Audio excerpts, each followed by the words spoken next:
Comrades and friends, how are you? How are you? Wherever you are, I just hope you're okay. This is Comrade Traore here. Doimba mese mune weekend yakanaka muri enjoy, having a good time. Now, the nation woke up to sad news that is Zimbabwean born men currently residing in the UK by the name Dodana Chuma committed an offense. Well, these are the allegations that are being leveled against him. And it said that he killed his wife and two of his children. One, I think, one is 15 and the other one must be 8. And you wonder, chinozomboita kuti vanhu tisvike pakuita zvinhu zvakadai so chii. The man was very, very successful. He was doing well. Angane mari dzake, he had a very nice house, a very good job. But to the surprise, people just woke up to the news watching what this Zimbabwean born man, even though he was a British citizen, he was born in Zimbabwe, he's one of us. And akacommit crime yekuuraya mukadzi nevana 2. So unoshama kuti zvine zvambonyanya kuita sei mudzimba. So this is actually a crime of passion. Yes, these are allegations which are being leveled against him. But chances are high kuti he must have committed the murder. Everything else so far is just pointing out to him. And to make matters worse, mitumbi yazoonekwa yakaurayiwa, the guy was nowhere to be found. He had fled the UK and akazosungirwa to South Africa, and that was yesterday. And obviously he was just running away. Photos of him were taken whilst he was at Heathrow Airport. Photos of him were taken whilst he was at the Dubai Airport. And achionekwa, he was really miserable. You could see that something is not well with the man. And ishi yatoda kuti taure nezvayo nhasi ndeyekuti chii chinozomboita kuti munhu usvike pakuti munonetsana zvokuti munosvika pakuurayana kana kuita violence. Cases of violence of this nature continue to rise in the world that we're living in now, be it here in Zimbabwe. And also Zimbabweans are continuing to make headlines of killing each other, committing crimes of passion. Even in the UK, even in the US, there is quite a good number of people who are caught on the wrong side of the law committing such acts. Why can't we behave? Totadzanei kuzvibata. Yes, I know, due to commitment, in a relationship, you invest your time. In a relationship, you invest your feelings, you invest even resources. Relationship ibude zvakanaka, marriage ibude zvakanaka. But I'm saying, zviome zviite sei, hapana chinhu chinopa munhu guarantee yekuti atore upenyu hwomwe munhu. Never. Munhu ukanzone mukadzi, munhu ukanzone girlfriend, that person is your partner. She is not your property. You need to know this. Munhu mukadzi wako kana kuti murume wako haisi property mudziyo wekuti ukafunga kuponjesa tai unoponjesa, ukafunga kuita zvawada nemota yako unoita zvawa. Mudzimai kana kuti murume, hakuna munhu ane tendenzo yekunzi you must lay your hands on a woman, you must lay your hands on your boyfriend, you must lay your hands on your husband or your wife. That is totally unacceptable. Let's find better ways to solve our differences. Let's find amicable ways to solve our differences. And if it gets worse to the extent that the differences are irreconcilable, ingosiyanai haisi mhosva. Muupenyu unofanira kuziva kuti nyangwe munhu akakurwadzisa zvinengei, hapana chironda chisingapori.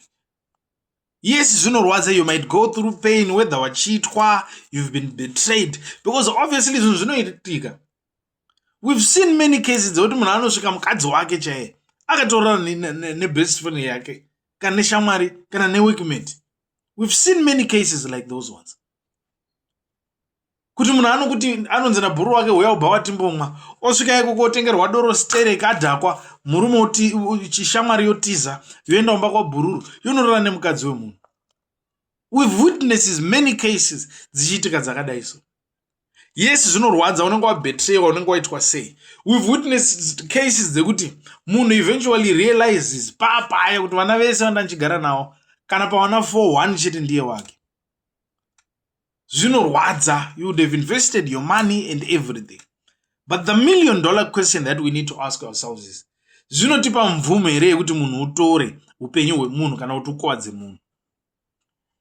Ukadanana nemukadzi haisi property yako. Ende kana munhu asingachadi, haachadi. Pane zvimwe zvinhu zvaunoona kuti masituation iri panapa haichatendedzi kuti tirambe tiri baba namai. Haichatendedzi kuti tirambe tiri boyfriend negirlfriend. Hazvina basa nekuti wainvesta zvakadii, as long as watokwanisa kuona chokwadi chekuti you people are going nowhere. The little time yaunoona seshoma yaunenge watosara nayo iyoyo, put it to good use. For good time's sake, just walk away in a peaceful way. Zvinorwadza, zvinoshungurudza. Get help elsewhere. Go for therapy. Go for counseling sessions. Wobatsirwa. Eventually you will get over it. Nyika ino ine vanhu 7 billion. Pa 7 billion, tell me kuti varume vangani varimo? Vakadzi vangani varimo? Kana chinhu chaitika, ungaita sei? Hapana zvaungaita kuti uchichinje. Chinhu chatoitika. Kana munhu atochita. Kana munhu asingachadi, munhu anofuma achitaura ndoda divorce, ungamuita sei? A person would have lost affection. Nyange munhu akachita, kana asingachadi, haachadi. Sometimes we just need to have the strength to swallow reality. Face reality head on. Munhu uyo haachadi. Then you just walk away. I've seen many people that thought kuti life yatoguma, ndasiwa nemukadzi hakusina kwaichaenda, ndasiwa nemurume, ndaparara hapasina anything chine musoro chichabuda mukati muupenyu hwangu. But today those people are giving testimonies kuti my life is actually better than how it was. What actually happened was a blessing in disguise. Because yandaitoti soulmate yangu ndazotosangana naye, yandaitoti partner yangu ndazotosangana naye. So let's never allow emotions to take the better of us and push us to commit heinous crimes of passion. Never. And ukaona uri mukadzi, if a relationship is toxic, ukaona uri murume, if a relationship is toxic, move away from it before it's too late. Normally my relationships akadai so, there is always a sign, there are always red flags dzine dzichitoonekwa mulife imomo. But people choose to ignore. For what reasons, I don't know. Munhu unenge uchiti zvichanaka. Kune kumwe kukrosa ma red lines ekuti unatsaona kuti munhu uyu achagadziriko. Walk away. After all, we've got one life to live. So if you fail to value this life that you're living, remove yourself from toxic environments. Wona ilosi yachona, munhu had a good job. Munhu had a good house. Munhu anga ane mari dzake, he had a good life going on for him. Tomboti iye he had mareasons ezvinhu zvaakaita find out zvaakaona, tomboti vana vanzi havasi vako, tomboti aona kuti mukadzi aichita or whatever reason. But wasolva chii now? Watarisana ne3 mamedha. Life has been ruined. Waakutofira MuJeri, hapana kana chitsotsi, zvatodhakwa zvatovharana. Chawagona chii? 2 weeks, 3 weeks down the line, you'll be regretting chandakazviitira. If only I had walked away. Alright, kuva vana vanourayirwei. Nyange tomboti wanzwa kuti vana havasi vako, chinomboshamisira chiko.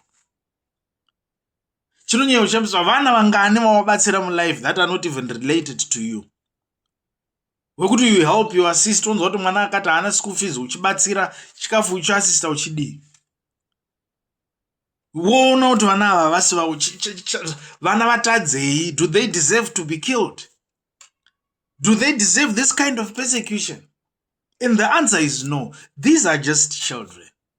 They're just victims of circumstances, but they've not wronged you in any way. And for God's sake, they've always been respecting you as their father. Vana vatu varikutenenge vachitorwadziwawo kuti munhu watazoziva kuti haasi baba wedu uyu, wataiti baba wedu all the time, haasi baba wedu, zvinotovarwadza. But why not value the relationship that you had for the whole 15 years, the whole 8 years vana vachikuti dedi? That must count for something. You will always be in their minds as their father. So ukabvoita hutsinyo yekuti watadzirana nemukadzi wakuzviendesa kuvana, I don't think this will make the world a better place. kutopererwa kwekusvika palevel rekupedzisira, and ukaona munhu waita decide to take matters into your own hands, zvokuti unorova munhu, unokuwadza munhu, unouraya munhu, ziva kuti unenge watokundikana, watadza kufunga, and the whole community inokushora zveupenyu hwese. So let's not take mutemo, let's not take utsinye hwakadaro, making such stupid decisions of committing heinous crimes. Kana warohwa, go to the police. Tsvagai hama dzinokuyananisai, mubatsirikana. Kana zvaramba haisi mhosva, you don't even need to fight, you don't even have to shout at each other. Garai pasi mourirana, we've really tried, asi zvaita sei, zvaramba, inda akuenda my path, uyakuenda path yake. That way hamuna chamunobva, because life is precious. Hapana munhu anobvumirwa kuti atore upenyu hwomunhu, hapana munhu anobvumirwa kuti anga achikuwadza munhu. Munhu umwe neumwe mwana wemunhu. Ask yourself kuti dai yanga iri hanzvadzi yangu ndainzwa sei, dai yanga ari mukoma wangu, dai yanga ari munin'ina wangu, dai iri hanzvadzi yangu, ari sisi wangu, munin'ina wangu, aitirwa zvinhu zvakadai so, ndainzwa sei. Obviously uri wabvunzwa kuti iri hama yako yaitirwa zvakadai so, tomboti vanhu vanetsana, you'd obviously say munhu aifanira kungoita walk away. Therefore usaitire mwana womwe munhu zvausingadi kuti iwe uitirwe, zvausingadi kuti mwana wako aitirwe. Tikadaro, this world will be a better place. Thank you.